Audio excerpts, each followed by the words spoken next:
सदर ट्रंप ने ईरान के साथ जंगबंदी के लिए कोई डेडलाइन नहीं दी। तर्जुमान व्हाइट हाउस कैरोलिन लेविट ने कहा कि जंगबंदी के लिए 3 से 5 रोज की डेडलाइन से मुताल्लिक खबरों को मुस्तरद कर दिया और कहा कि सदर ट्रंप ने ईरान को किसी मुआहदे के लिए कोई डेडलाइन नहीं दी। वक्त का तयन खुद कमांडर इन चीफ करेंगे। तर्जुमान ने कहा कि सदर ट्रंप ईरान को एक मुत्तफिका तजवीज़ लाने के लिए चंद दिन का वक्त दे रहे हैं। इन चंद दिनों के दौरान आर्जी जंगबंदी बरकरार रह सकती है। अमरीका को ईरान के जवाब का इंतजार रहेगा।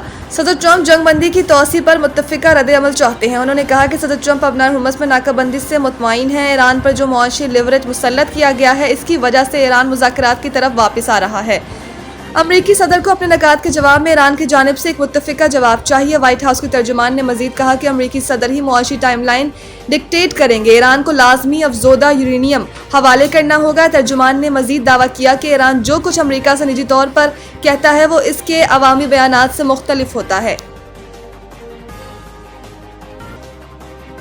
इंसाफ, वक़ार और दानिशमंदी की बुनियाद पर मुज़ाकरात का दरवाज़ा अब भी खुला है। ईरानी सदर के दफ्तर ने मुल्की क़यादत में इख्तलाफात की खबरें मुस्तरद कर दी और कहा कि ईरानी क़यादत के अंदर मिसाल इत्तेहाद है। तर्जुमान ईरान सदारती दफ्तर मेहदी तबातबाई ने कहा कि अमरीकी सदर का नाम लिए बगैर कहते हैं कि दुश्मन सियासी प्रोपेगेंडे कर रहा है। झूठ गढ़ने के बजाय उन्हें अपनी वादा खिलाफी धूस और फरेबकारी बंद करनी चाहिए। इंसाफ, वक़ार और दानिशमंदी की बुनियाद पर मुज़ाकरात का दरवाज़ा अब भी खुला है। इलावा अज़ीज़ ईरानी सदर मसूद पज़ेश्कियान ने कहा कि वादा खिलाफी, नाकाबंदी और धमकियां हकीकी मुज़ाकरात में और राह में रुकावट है। एक बयान में मसूद पज़ेश्कियान कहते हैं कि ईरान ने मुज़ाकरात और मुआहदे का खैर मकदम किया और करता रहेगा। दुनिया को आपकी मुनाफिकाना बयानबाजी, दावों और अमल में तज़ाद नजर आ रहा है। ख्याल रहे कि ईरानी सदर का यह बयान एक ऐसे वक्त में सामने आया जब अमरीकी सदर ट्रंप ने तवक्को जाहिर की है कि ईरान के साथ मुज़ाकरात का दूसरा दौर जुम्मे को हो सकता है। अमरीकी अखबार को इंटरव्यू देते हुए सदर ट्रंप का कहना था कि फौज को हिदायत दी है कि नाकाबंदी जारी रखी जाए और हर मुमकिन सूरत हाल से निपटने के लिए तैयार रहे। जंगबंदी को इस वक्त तक बढ़ाया जा रहा है जब तक ईरान अपनी तजावीज़ पेश नहीं कर देता। मोहसिन नकवी से अमरीकी सफ़ीर की अहम मुलाकात। अमरीका ईरान जंगबंदी मुज़ाकरात से मुतालिक तबादला ख्याल। इस्लामाबाद में वफाकी वज़ीर दाखिला मोहसिन नकवी और अमरीकी सफ़ीर नेटली बेकर के दरमियान अहम मुलाकात हुई, जिसमें ख़ित्ते की ताज़ा तरीन सूरत हाल और अमन इस्तेहकाम से मुतालिक अमूर पर तफसीली तबादला ख्याल किया गया। मुलाकात में इस्लामाबाद में मुज़ाकरात के दूसरे राउंड के इनेकाद के लिए जारी सफारती कोशिशों पर भी गुफ्तगू की गई। मोहसिन नकवी ने डोनाल्ड ट्रंप की जानिब से जंगबंदी में तौसी के इक़दाम को सराहते हुए उसे कशीदगी में कमी की जानिब एक मुस्बत पेशरफ करार दिया।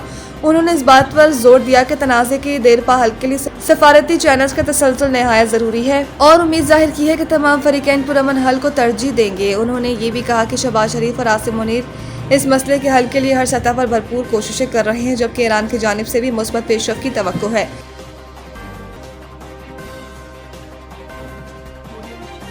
Pahalgam first flag. भारत एक साल बाद भी ISPR के सवालात का जवाब न दे सका। DG ISPR lieutenant general Ahmed Sharif ने 30 अप्रैल 2025 को ब्रीफिंग के दौरान पहलगाम फर्स्ट फ्लैग से पर्दा उठाया था। पाक फौज के शोबा ताल्लुकात आमा के सरबराह का कहना था कि हम इस वाक़े के हक़ाइक़ पर जाएंगे, इल्ज़ामात पर नहीं। अगर इल्ज़ाम ये है कि ये वाक़या पाकिस्तानी सरजमीन से नाम नेहाद दहशतगर्दों ने किया तो ये मद्देनज़र रखा जाएगा कि पहलगाम किसी भी पाकिस्तानी कस्बे से 200 किलोमीटर से ज़्यादा दूर है। इनका मज़ीद कहना था कि ये कोई ऐसा हमवार इलाका नहीं जो सफ़र के लिए आसान हो, ना ही यहाँ ऐसी सड़कें हैं जो हर मौसम में खुली रह सके। जाए वुक़ा से पुलिस स्टेशन तक पहुँचने में कम अज़ कम आधा घंटा लगता है। FIR के मुताबिक 10 मिनट में पुलिस का पहुँचना, वापस आकर रिपोर्ट दर्ज करना सवालिया निशान है, जिससे तैयारी का शुबा पैदा होता है। ये भी बताया गया कि भारतीय इंटेलिजेंस को वाक़े की पेशगी इत्तला नहीं थी, लेकिन वाक़े के फ़ौरन बाद 10 मिनट में ये दावा सामने आ गया कि हमला आवर सरहद पार से आए थे। DG ISPR का मजीद कहना था कि दहशतगर्द का कोई मजहब नहीं होता, ना मुसलमान, ना ईसाई और ना हिंदू दहशतगर्द होता है। ये कहना दुरुस्त नहीं कि सिर्फ हिंदुओं को निशाना बनाया गया। अंडर 18 एशिया कप हॉकी 2026 का शेड्यूल जारी। इवेंट में एशिया की बेहतरीन टीमें टाइटल के हसूल के लिए मद्दे मुकाबिल होंगी। टूर्नामेंट में मर्द और खवातीन के अलग अलग मुकाबले होंगे, जबकि मेंस इवेंट के मुकाबलों में 9 टीमों को 2 ग्रुप्स में तकसीम किया गया है। पूल ए में इंडिया, कोरिया, जापान, चाइनीज तापे और कजाकिस्तान शामिल होंगे, जबकि पूल बी में पाकिस्तान, मलेशिया, बांग्लादेश और चीन होंगे। ग्रीन शर्ट्स अपने सफर का आगाज 30 मई को चीन के खिलाफ मैच से करेगी। वाज़ेह रहे कि इवेंट 29 मई से 6 जून तक जापान के शहर काकामिगाहारा में खेला जाएगा।